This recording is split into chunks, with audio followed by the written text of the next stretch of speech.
This is WNEP TV 16, the news station. Now, Nolan Johannes, Karen Harch, Jack Ruland in Skycam 16, meteorologist Tom Clark with his backyard forecast, and Tim Carlson Sports. This is Newswatch 16. In Union County, the strike goes on against International Paper Company. Negotiations broke off less than 3 hours ago here at a Lewisburg area hotel in Kelly Township. United Paper Workers Union claims it was a lockout that halted work on December 14th. Now, management says they'll begin phoning new workers Friday morning to make job offers because of the impasse in negotiations. Now, the negotiation session is scheduled for February 10th, next Tuesday. The issues, whether or not the paper company can schedule work on Christmas, Labor Day, and July 4th, and whether or not premium double-time wages will be paid for working on Sunday at the Union County plant. Some workers at Mack Truck in the Lehigh Valley are upset tonight because they're not being told the results of a contract vote. There's a media blackout in effect, and some local members of the United Auto Workers Union say they're in the dark as well. Yesterday, the contract vote was taken. The International still has to okay any contract agreement. Newswatch 16's Valerie Devine spoke with some of the local members today in Allentown. 24 hours after voting, union members at the Mack plant in Macungie are just as uncertain about their future as they were when they left work on Friday. The jobs at this plant, along with thousands of jobs at Mack's World Headquarters and Research Center, could be at stake if a new contract isn't approved by October. Union members say they realize it could take months to come up with a new contract, but in the meantime, they'd like to know the results of yesterday's vote. Don't feel very right about not knowing it, because we don't know where our lives are going either. But if they would only let us know if we're going to stay here or if Max is going, then we can get on with our lives too. Well, I figure if we voted, what we should do is we should find out the results of it. Otherwise, there was no reason to vote if we had no say. Sure, it bothers you a little because you don't know what's going to happen. But there's a lot of other guys that are hurting a lot worse than I am, because if I can retire early, that solves my problem, but it won't solve theirs. While most of the workers I talk with say they're upset with not knowing the results of the vote, there are others who say they've just learned to accept it. They're leaving it up to their union leaders and hoping for the best. Valerie Devine, Newswatch 16, Macungie. A Luzerne County business is coming back from ashes. It's been more than a week since fire destroyed the Allen Garment Factory, and now plans are in the works to put the 140 people who work there back on the job. Newswatch 16's Mark Davis is live now in Hanover Township. Mark? Karen, you can only see it faintly because of the darkness is now settling in, but the only thing left standing here at Allen Garment on Hazel Street in Hanover Township is one of the walls. The rest of everything is total destruction. The man that worked here was Larry Hollander, and he owned and operated the business. And what the flames and smoke didn't destroy is the spirit of the business, which stood for 35 years. When fire struck Allen Garment, many people said they couldn't believe their eyes. A blaze eating away at a place that had kept more than 100 people working through some very tough times in the garment industry. Many of those people were in another garment factory in Wilkes-Barre this morning, owned by the same man, Larry Hollander. Well, at this time, they were hearing about plans to put them back to work as soon as possible. Julie Seroyd put in about 8 years at Allen's and is looking forward to coming back. Her friend, Teresa Yatko, is also counting the days until she's back on the job. They both have faith that it won't be too long. It's too bad it has to happen because Larry is a good guy and he's a go-getter. He would never say die. He really is for his workers, too. He said we're a big, happy family. Oh, I sure hope so, because I have 3 years to go to retire, and the next 3 years are going to be very important to me, and I sure hope to get back. Now, the owner of the business, Larry Hollander, is still too upset to go on camera to talk to us about it, but he did say he's down but not out. He calls his employees his family, and he's confident that his family will be back in business at another location very, very soon. Mark Davis, Newswatch 16, live with the Instacam in Hanover Township. Thank you, Mark. For those who travel between here and Philadelphia, there's a new commuter airline offering service. Brit Airlines is now operating under the name Eastern Express here at the Wilkes-Barre Scranton Airport. 5 flights a day weekdays and 4 each on Saturday and Sunday. The idea is to make connecting flights at Philadelphia Airport more quickly and more easily than before. Eastern Express started yesterday here in Avoca. You'll find similar schedules at airports in Reading, Allentown, Lancaster, and Harrisburg. When Newswatch 16 continues, fire extinguishers that could kill. An Action 16 special report, Playing with Fire. Plus, later on, Punxsutawney's furry prognosticator makes his call. Mike Stevens will have the festivities from the Pennsylvania Road. IGA today. IGA Circular is filled with super savings like Hellman's Mayonnaise, 32-ounce jar, $1.49 at IGA. I have a surprise for you, a delicious cheese surprise, Alpine Lace Swiss cheese. Most people prefer its rich flavor to other leading Swiss cheeses. Now, here's the surprise. Alpine Lace Swiss is 99.8% sodium-free, and like other part skim milk cheeses, it's 99.9% cholesterol-free. Your taste won't believe it. Delicious Alpine Lace Swiss. You'll feel better about serving it. Available at the deli section of these and other fine food stores. If you have a fire extinguisher in your home or at work, we have a warning for you tonight. Some older extinguishers could be deadly. Action 16's Jerry Gartenberger's here now with the first in a series of special reports, Playing with Fire. Jerry? Karen, safety experts tell me in the hands of a person who knows how and when to use it, the right fire extinguisher can be a lifesaver. But those experts say if you use either type of extinguisher I'm about to show you, you're playing with fire. This is called a carbon tetrachloride fire extinguisher. This is called a soda acid extinguisher. Two national fire safety organizations call them potential killers. The National Fire Protection Association and the National Association of Fire Equipment Distributors say they've documented cases where people use these extinguishers to put an end to fires, but ended their lives instead. You're talking something that is a potential bomb. Paul Kleacher works for a Kingston fire equipment company that's affiliated with the national organizations. He's also a Pennsylvania certified fire safety instructor.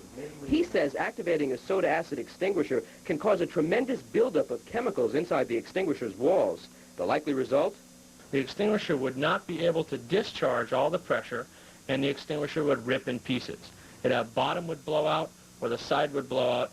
You have the potential to kill yourself because of the problem of the extinguisher shell rupturing under the pressure involved inside. As for the carbon tetrachloride extinguisher, Kleacher says spraying it on a fire can produce lethal phosgene gas, also known as mustard gas, used to kill people during World War I. If you use enough on a fire, you have a very potential problem of breathing in the toxic gases and dying. And if not dying? Being extremely sick or actually being overcome by the fumes. And manufacturers stopped making carbon tetrachloride and soda acid extinguishers years ago because of reported injuries and deaths. Still, it's believed millions remain in homes throughout the country. Fire safety experts I spoke with around the country are in unanimous agreement. If you have a carbon tetrachloride or a soda acid extinguisher, contact your fire equipment distributor. Distributors should have the experience to safely put these hazardous extinguishers out of commission. He's trained to be able to disassemble this and get rid of the contents for you so you will not be damaged in using or having the extinguisher in your house. Officials at Pennsylvania's Department of Environmental Resources say it is illegal and dangerous to dump a carbon tetrachloride or a soda acid extinguisher outside somewhere. The hazardous chemicals in those extinguishers could harm someone. Now, many area equipment distributors tell me if you get in touch with them, they'll remove those extinguishers from your home. Of course, you can find listings for fire equipment distributors in the yellow pages of the phone book. Tomorrow in part 2 of Playing with Fire, what to look for when you buy a fire extinguisher. Karen, Nolan? Something that should be at every home, right, Jerry? It would be a good idea. That's right. Thank you. Thanks, Jerry.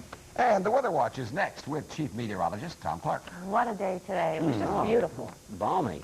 In the 40s. And when we come back, we'll talk about the possibility of this warm-like weather lasting for a few more days. We'll find out when we come back. You're watching Newswatch 16 on WNEP TV, and we're proud to serve Old Forge and all of Lackawanna County. The 3/4 at Burger King with new Hot Toppers.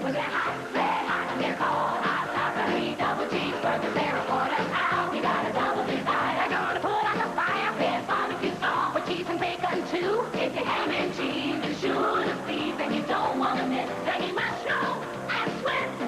But Hot Toppers won't last, so get to Burger King fast. Hot Toppers, appearing for limited engagement. We know how burgers should be. The next time you pick up some Pepsi, you might be in for a little surprise. The grand prize in Pepsi's Drive-Away Sweepstakes. A 1987 electronic fuel-injected V6 Oldsmobile Calais. Enter soon, or your chance to win will be gone.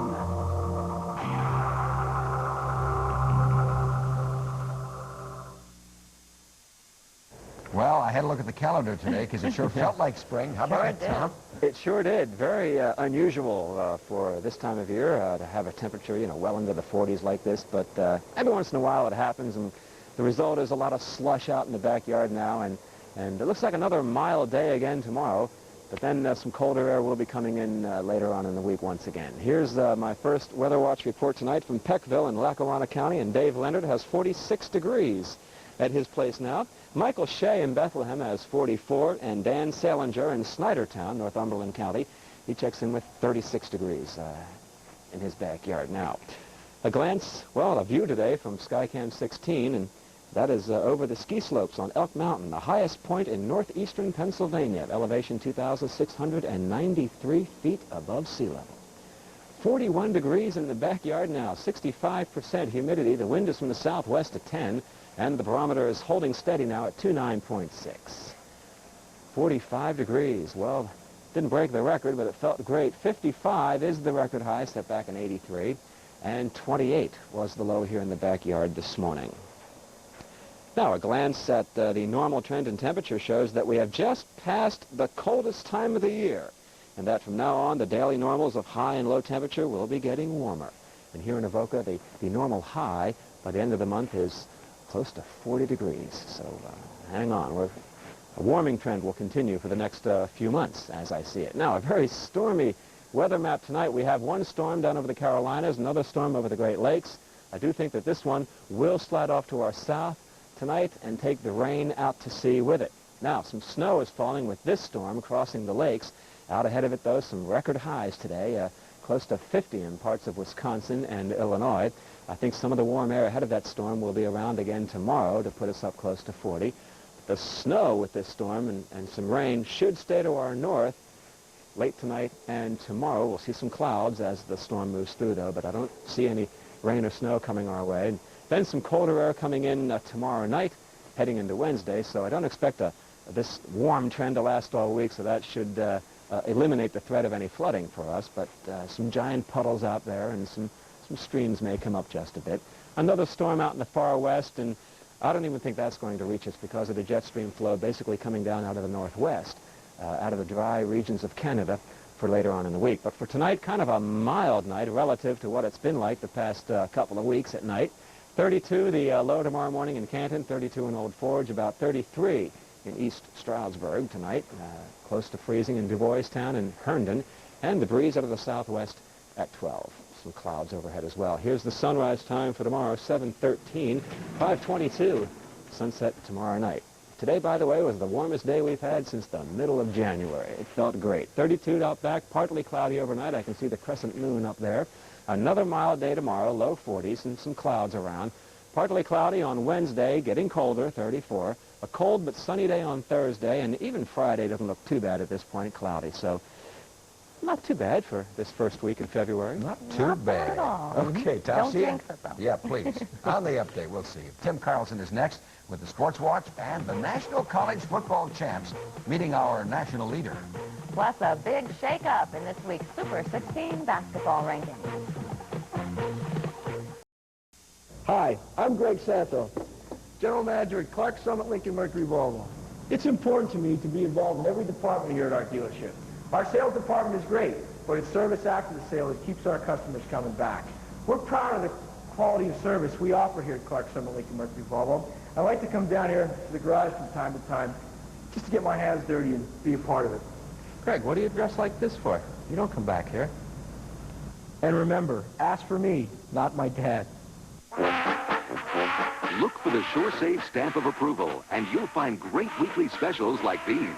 Turkey Hill ice cream, half gallon, $1.99. Stroman's bread, 22-ounce loaf, 53 cents. U.S. #1 red potatoes, 5-pound bag, 89 cents. And quartered chicken legs, 39 cents a pound. When you want the very best, look for SureSave. Look for the SureSave stamp of approval at a locally owned supermarket near you. Well, Tim is back from a long weekend and court stuff, right? Yeah, but it's all over now, as a matter of fact, Karen. Now it's up to a judge to decide whether there will be a AAA baseball team playing in this area later this year. Testimony ended today in a Portland, Maine federal courtroom where Northeastern Baseball, the area group trying to bring a AAA team here, was at odds with Jordan Coberts, the man who was supposed to sell an International League AAA franchise to Northeast Baseball late last year.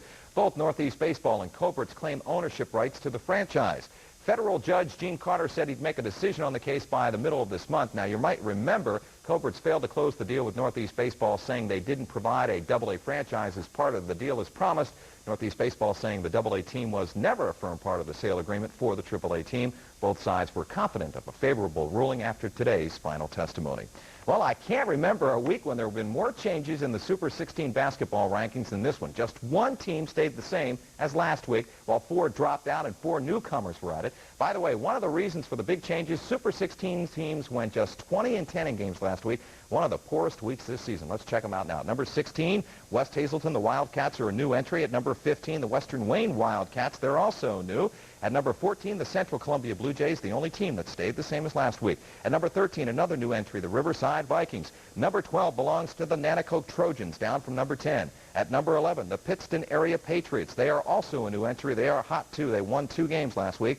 At number 10, the Towanda Black Knights, up from number 12. They won both their games last week. At number 9, the Danville Ironmen, down from 5th. They split a pair last week. Number 8 belongs to the Millersburg Indians, up from 9th. They won a pair. Number 7, Loyal Sock Lancers. Last week, number 8, they won 2. At number 6, down from 2nd, the Pine Grove Cardinals. They split 2. GAR is now number 5. Last week, they were number 1, and they were 5 weeks at the top spot, but they split 2 last week.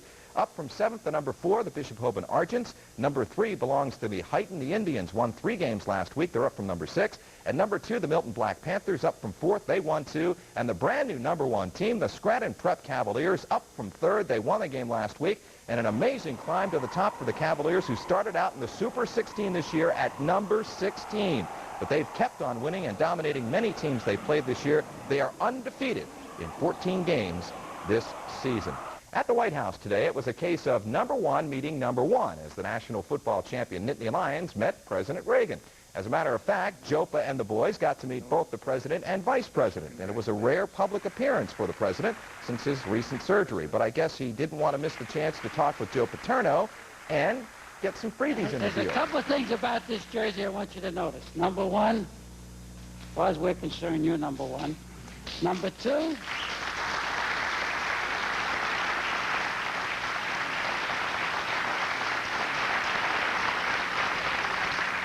there are no stripes on this jersey. We're not very flashy at Penn State. We don't put anybody's name on the back because we're team players. All right? And we're conservative.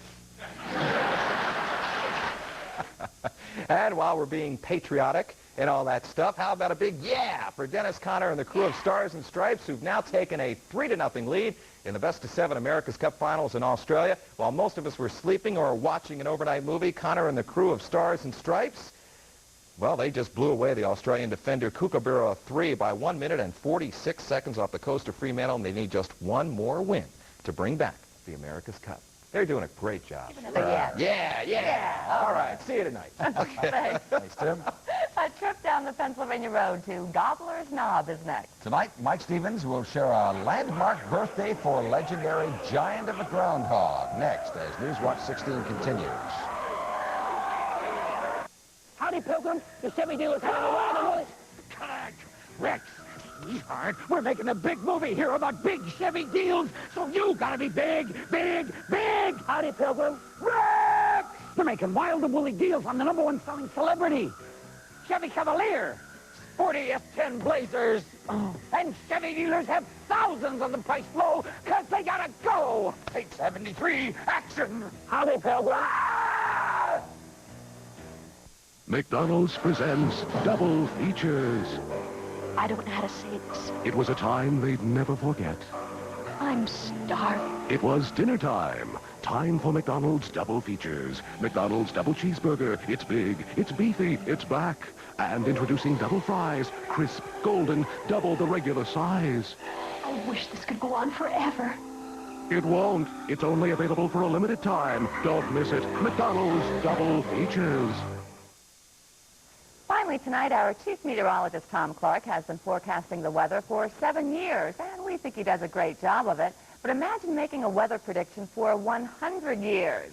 Punxsutawney Phil has been doing so for a century now. And Newswatch 16's Mike Stevens traveled the Pennsylvania Road to Jefferson County for the big celebration. Some call Groundhog Day the high point of the slack social season between New Year's and Valentine's Day. The Groundhog's Burrow is, they'll say, a pretty good port in a stormy winter. Traditions worth their salt usually are made up of one fairly long story and lots of little ones. The tradition of Phil and a cold, windy high spot called Gobbler's Knob is worth its salt. There are things done just so by an inner circle dressed just right. Phil, and most you cared to ask, would settle for a little less.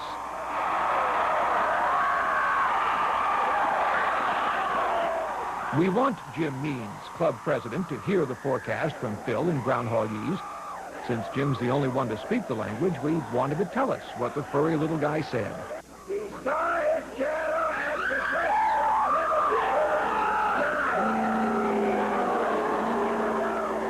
We don't always want to hear there'll be 6 more weeks of winter. There were some new things this year. Traditions do have a way of growing. A lady who wrote a children's book about Phil gave him a scarf, an item Phil wasn't quite used to be sure. A local business college gave him an honorary degree. He was pretty quiet through it all, but you'd expect that from the king of a 100-year-old tradition, now wouldn't you? There's time for one final word from Gobbler's Knob. It's a poem by Thelma Oberlin, a resident of these parts, and it's pretty much a Phil's eye view of all this. Grown men drag me from my lair. I awaken with a sob. Why must we take that yearly trek up to the Gobbler's Knob? Midst smiling faces and flashing lights, the cameras click and grind. Another year of this routine will surely put me blind. All those lights, all those shadows. No wonder Phil's forecast has been wrong once or twice in the past 100 years. I'm Mike Stevens, Newswatch 16, on the Pennsylvania Road in Punxsutawney. Mike really had to get up early for that one this morning. Yeah. Right? Oh, my. That's Newswatch 16 for Monday. Be sure to join us tonight on Newswatch 16 Update when Mike will show us why the people just go hog wild over Phil. For the team, thanks for being with us. Enjoy your evening.